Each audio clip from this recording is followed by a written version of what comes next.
Club of America presents The Hunt for the Perfect Otterhound. History of the breed. Otter hunting began in the Middle Ages to keep river otters from eating fish, an important food source. It only later became a sport.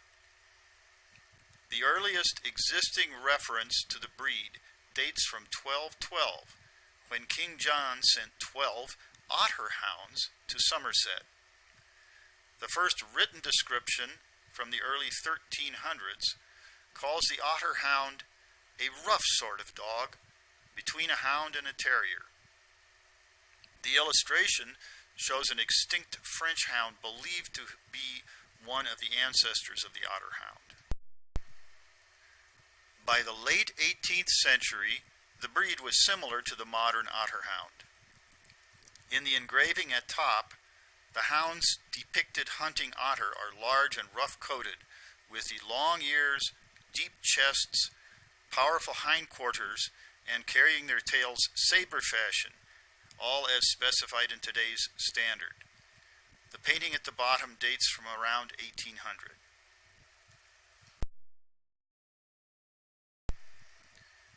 The Otterhound was standardized in the 19th century. The engraving at top right is a southern hound, one of the breeds believed to be behind the modern Otterhound. The hounds at the bottom were Squire Lomax's famous otter hunt pack, as painted in 1843.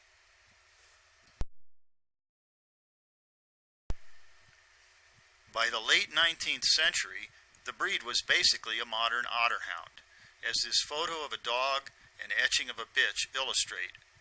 Both are dated 1898.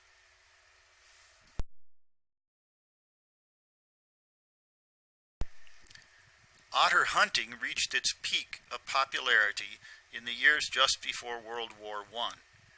Even at that time, only a few packs consisted entirely of purebred Otterhounds. This photo is of the highly respected Hawkstone Otter Hunt and shows a number of foxhounds, or mixed breeds.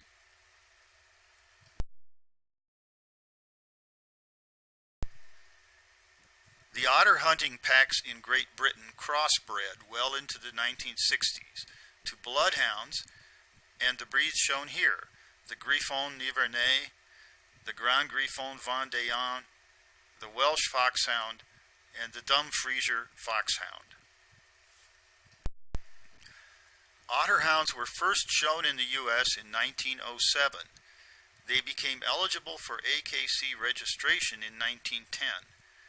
Dr. Hugh Mowat began the first serious breeding program in the U.S. in 1937. In 1941, 2 hounds from that program became the first AKC champion Otterhounds. This photo is of the first male champion, Bessie's Courageous.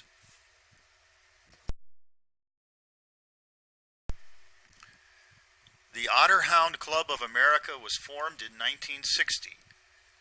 The breed's first all-breed Best in Show was awarded in 1969 to champion Skytop's Cedric Vikingson. AKC registrations for Otterhounds have been remarkably consistent from the 1960s through today, with approximately 45 registered a year over the last 40 years. The hounds in this photo taken at a show in 1959 would not look out of place in the breed ring today.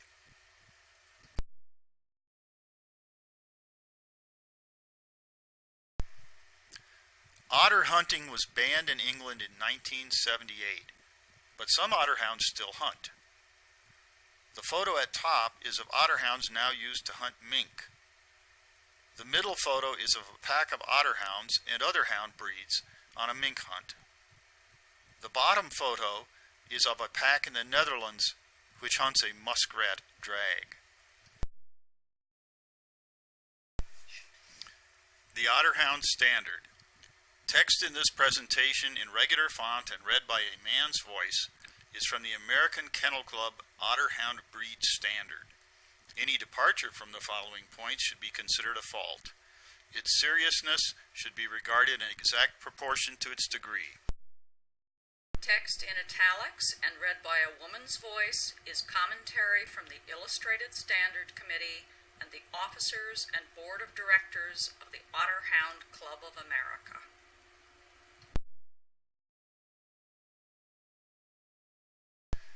General appearance. The Otterhound is a large, rough-coated hound with an imposing head showing great strength and dignity, and the strong body and long striding action fit for a long day's work. An otter hunt took 6 or more hours and covered up to 18 miles, with the hounds themselves potentially covering many more miles than that. Packs hunted twice weekly during the season, April through September. The Otterhound hunts its quarry on land and water and requires a combination of characteristics unique among hounds, most notably a rough, double coat and substantial webbed feet. Otterhounds should not be penalized for being shown in working condition, lean, well-muscled, with a naturally stripped coat.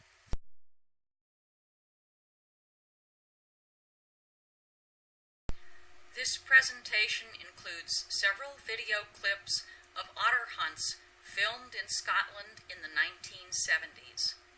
They are used to illustrate why various breed characteristics were necessary to do the job for which otterhounds were developed.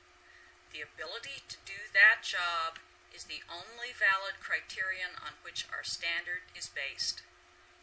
You will repeatedly see the hounds in cold, swift rivers and on rocky banks. The small dogs with the pack are border terriers.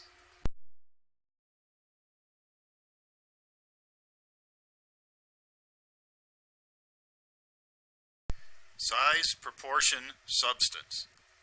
Males are approximately 27 inches at the withers and weigh approximately 115 pounds. Bitches are approximately 24 inches at the withers and weigh approximately 80 pounds. This is not an absolute, but rather a guideline.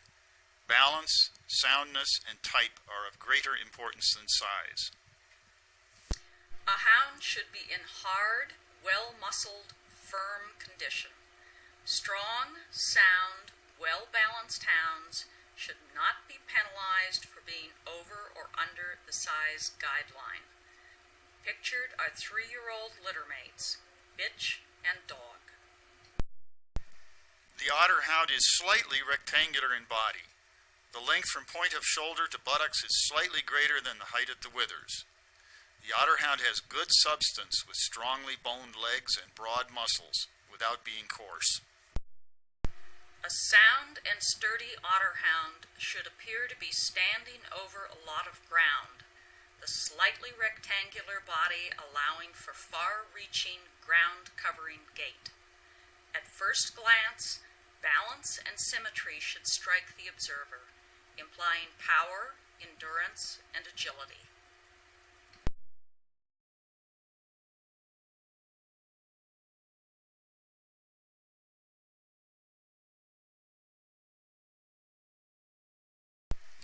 Head.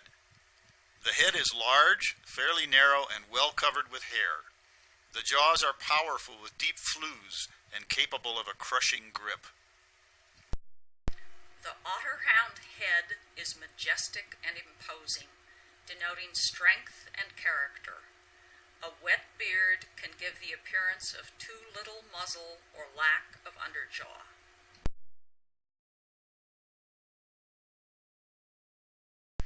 The expression is open and amiable. The skull, cranium, is long, fairly narrow under the hair, and only slightly domed. The muzzle is square with no hint of snipiness. The nose is large, dark, and completely pigmented, with wide nostrils.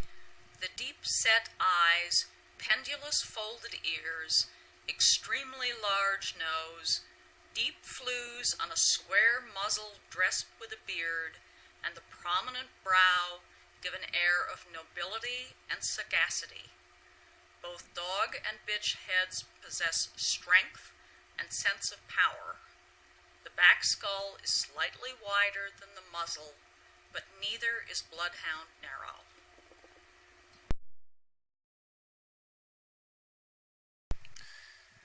The head should measure 11 to 12 inches from tip of nose to occiput in a hound, 26 inches at the withers, with the muzzle and skull approximately equal in length. This proportion should be maintained in larger and smaller hounds. From the side, the planes of the muzzle and skull should be parallel. The stop is not pronounced. A scissors bite is preferred. Tip of nose to stop, then stop to occiput should be nearly equal. The nose to stop may be slightly less, maintaining overall length. While a scissors bite is preferred, please do not discard an otherwise outstanding hound with a less than perfect bite.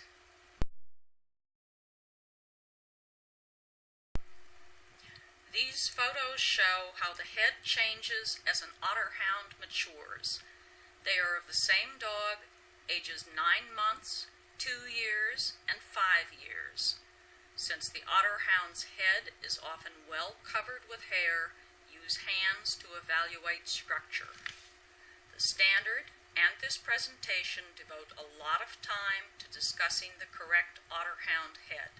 Despite that, this is not to be considered a head breed, though an Otterhound which lacks the correct head will lack type. The eyes are deeply set. The haw shows only slightly. The eyes are dark, but eye color and eye rim pigment will complement the color of the hound. Dogs with black pigmented noses and eye rims should have darker eyes, while those with liver or slate pigment may have hazel eyes. The eyes are not round, but rather a little triangular in shape. The eye may be lighter when pigment is other than black.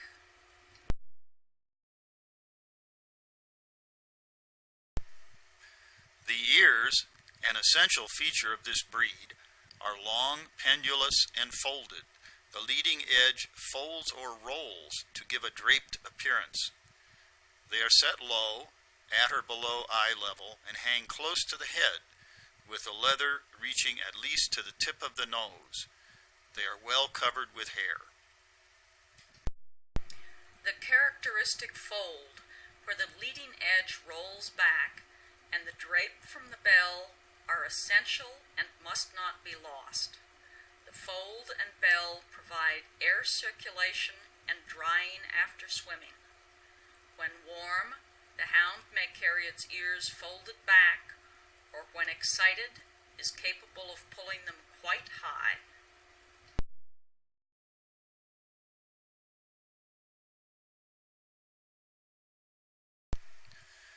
Neck and top line.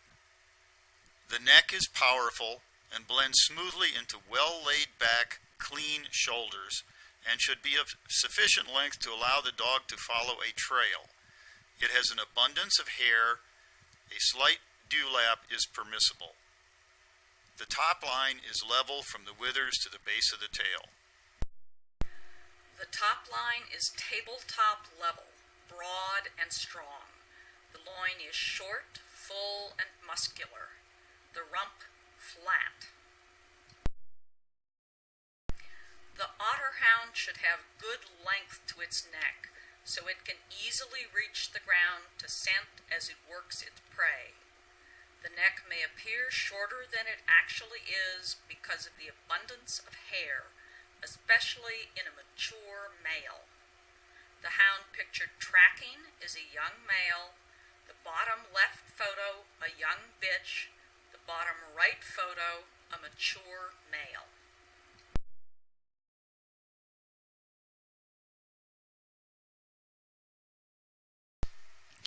Body. The chest is deep, reaching at least to the elbows on a mature hound. Forechest is evident. There is sufficient width to impart strength and endurance. There should be no indication of narrowness or weakness. The well-sprung oval rib cage extends well towards the rear of the body. The loin is short, broad, and strong. The appearance of strength, agility, and stamina should be present in a good hunting hound. The parts should blend together smoothly, giving a balanced image. The tuck-up is slight.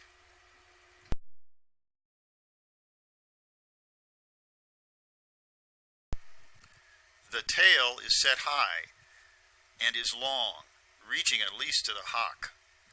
The tail is thicker at the base, tapers to a point, and is feathered, covered and fringed with hair. It is carried saber fashion, not forward over the back, when the dog is moving or alert, but may droop when the dog is at rest. The tail is set high, a continuation of the level top line. It is strong and sturdy at the base. While the tail is erect when the dog is working or aroused, it will generally drop when the hound is resting.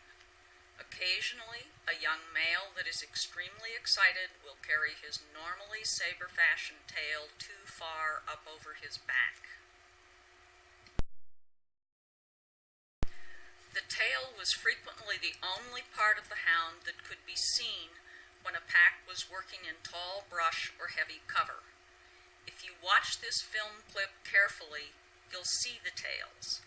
The huntsman, seen here in the foreground, could identify all hounds in the pack by their tail or voice.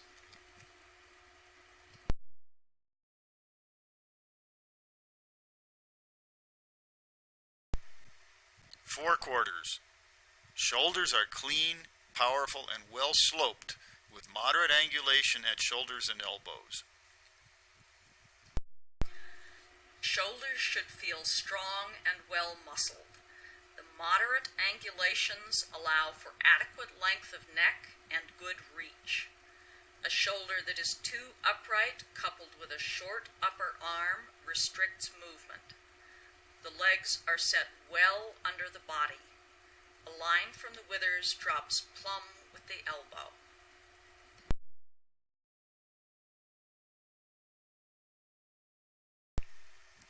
Legs are strongly boned and straight, with strong, slightly sprung pasterns. Dew claws on the forelegs may be removed. At left, a young dog. Center, a young bitch. Right, a mature dog. Many of the photos used in this presentation are of immature hounds or hounds with shorter coats to make it easier to see the attributes under discussion. Those coats are still within the 2 to 4 inch range specified by the standard.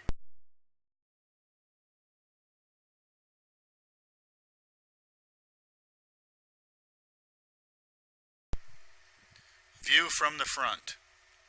Legs are strongly boned and straight. There is sufficient width of chest to impart strength and endurance. The timber of the legs should be very strong with no hint of frailty. When viewed from the front, the legs are straight and true. Elbows have freedom of movement, not pinched, but never loose or flying.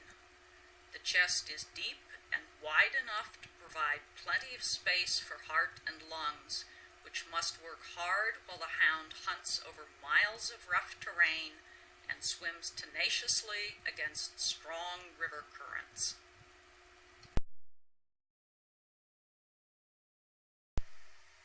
Feet. Both front and rear feet are large, broad, compact when standing, but capable of spreading. They have thick, deep pads with arched toes. They are web-footed. Membranes connecting the toes allow the foot to spread.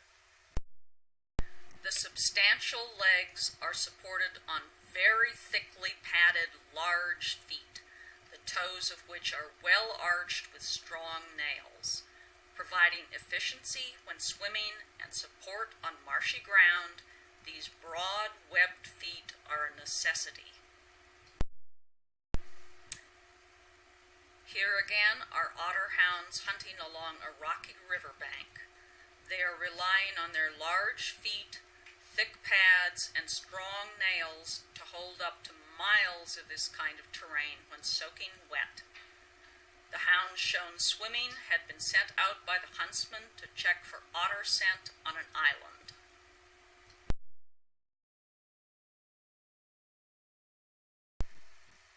Hindquarters. Legs have moderately bent stifles and well-defined hocks. Hocks are well let down. Angulation front and rear must be balanced and adequate to give forward reach and rear drive.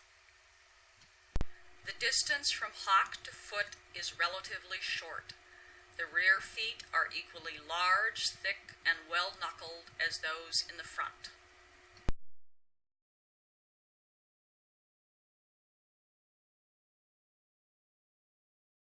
The rear assembly matches the front.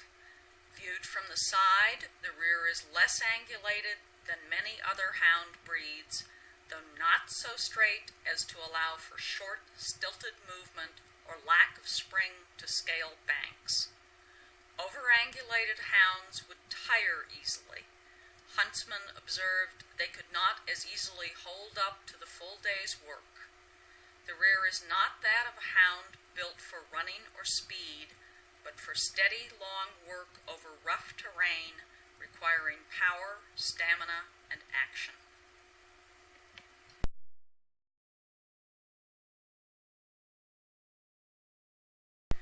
Development of muscle, broad and flat, in the rear quarters is very important. This is the hound's propulsion system, driving him through the water, up steep banks, over fences, and across uneven fields.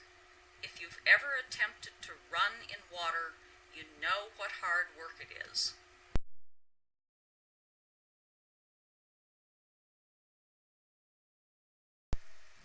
Thighs and second thighs are large, broad, and well-muscled. Hocks are well let down, turning neither in nor out. Legs on a standing hound are parallel when viewed from the rear. Dew claws, if any, on the hind legs are generally removed. The sketch shows a relaxed tail reaching to the hock.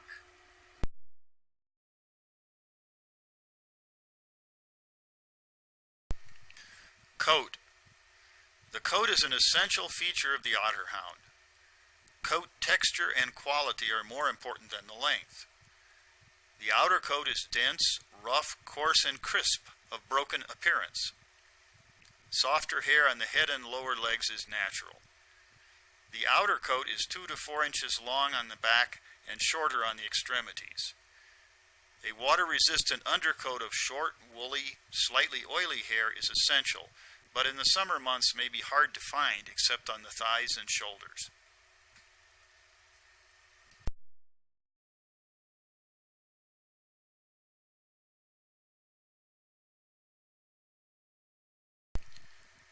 The ears are well covered with hair, and the tail is feathered, covered and fringed with hair. A naturally stripped coat lacking length and fringes is correct for an Otterhound that is being worked. A proper hunting coat will show a hard outer coat and woolly undercoat.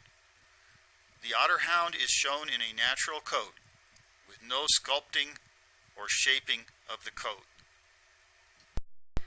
Coats can vary in length depending upon the hound's age and the time of year, but all must be rather coarse to the touch and have evidence of a water-resistant undercoat. The hounds in this photo are members of a working mink pack several months into the hunting season.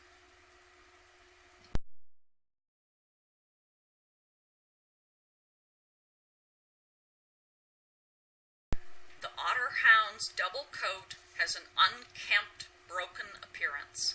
Its coarse texture provides protection in rough cover and dries quickly. The dense, slightly oily, softer undercoat keeps hounds warm in the cold waters. Some adults may not carry much more coat than a puppy, and these are often found to be the coarsest of coats.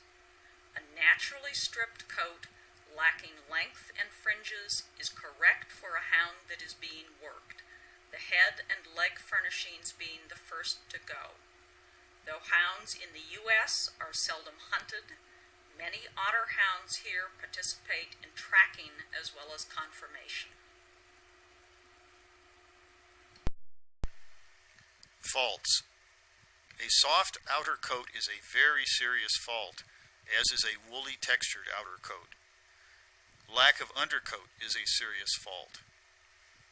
An outer coat much longer than 6 inches becomes heavy when wet and is a fault.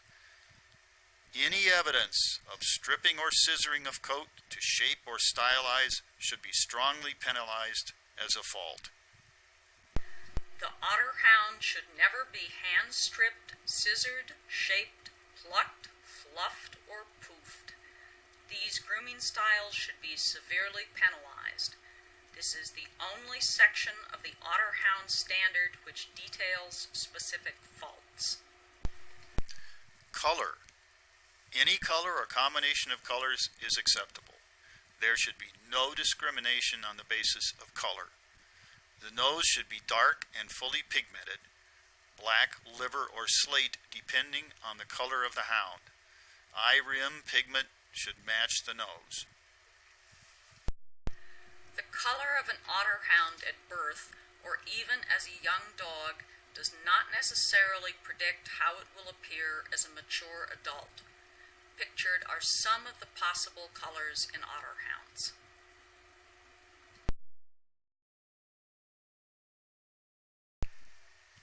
Gait. The Otterhound moves freely with forward reach and rear drive. The gait is smooth, effortless, and capable of being maintained for many miles. Characteristic of the Otterhound gait is a very loose, shambling walk, which springs immediately into a loose and very long, striding, sound, active trot with natural extension of the head. The gallop is smooth and exceptionally long striding. The Otterhound must be considered a movement breed. A hound that does not possess sound movement is incorrect, no matter what the other attributes. The Otterhound may cover many miles in a day's work and should move freely and easily, giving the impression that he could do this for a long period of time. Balance and symmetry equal effortless movement. The smooth, easy gait is essential. The stride should be exceptionally long with plenty of reach and drive. To lose these qualities that make the breed a tireless hunter is to lose the true Otterhound. Evidence of lack of balance may be indicated by the hound that sidewinds, crabs, or moves with an exaggerated kick behind, all being faulty. Loose, long stride is not to be confused with wild, erratic movement. Otterhounds single track at slow speeds. Otterhounds do not lift their feet high off the ground and may shuffle when they walk or move at a slow trot. The Otterhound should be shown on a loose lead. A prancing hound, though showy in the ring, is incorrect, as this is a wasted, inefficient, and tiring motion. Even though the Otterhound should not be asked to move at excessive speed, one should question the hound that cannot increase to a moderate gait without galloping. The Otterhound should be shown on a loose lead so that he may extend his neck and move in a natural manner.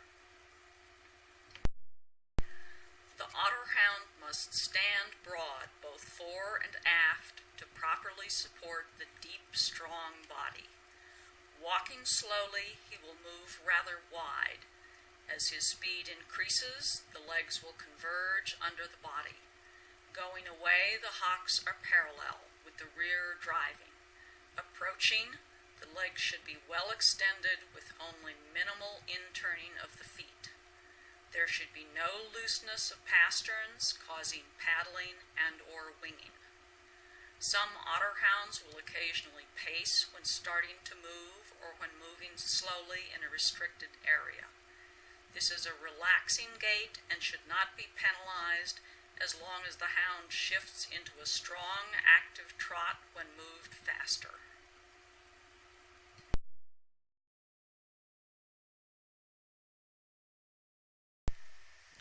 Temperament. The Otterhound is amiable, boisterous, and even-tempered. Otterhounds throughout most of their history were bred exclusively for private hunting and maintained in packs. They weren't considered for domestic pet status in Europe until the late 1970s. As a result, this is a breed that is still very close to its origins. Housed and hunted in large packs and with terriers, the Otterhound is generally accepting of other dogs. The Otterhound should be presented on a loose lead, enabling him to display his free and far-reaching gait. The coat, though clean and brushed out, should be left in its natural state. After a few good shakes, the coat will regain its broken appearance. Judges are urged to remember that the Otterhound is a hunting breed, and soundness and working characteristics are far more important than cosmetic considerations. That most Otterhounds no longer work is immaterial. It is the aim of the Otterhound Club of America that the working qualities of this hound not be sacrificed in attempts to breed a showier hound. The Otterhound's soundness and suitability for its work are of utmost importance.